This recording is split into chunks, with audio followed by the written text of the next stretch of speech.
পাকিস্তানে আবারও রাজনীতির কেন্দ্রে সেই পুরনো নাম ইমরান খান। তবে এবার আলোচনার কেন্দ্রবিন্দু তার জনপ্রিয়তা নয়, বরং তাকে রাজনীতি থেকে একেবারে মাইনাস করে দেওয়ার গভীর এক ষড়যন্ত্র।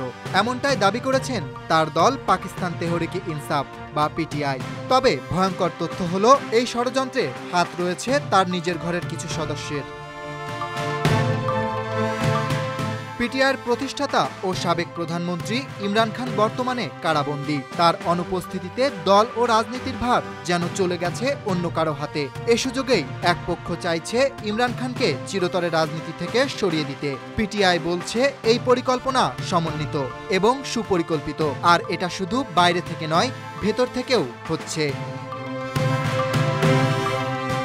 পাকিস্তানের খাইবার পাখতুনখোয়া প্রদেশের মুখ্যমন্ত্রী আলী আমিন গান্দাপুর সরাসরি বলছেন, গভর্নরের শাসন জারি ও ইমরান খানকে ছিটকে দেওয়ার একটি ষড়যন্ত্র চলছে। এটা মোটেই রাজনৈতিক প্রক্রিয়া নয়, এটা স্পষ্টত ষড়যন্ত্র।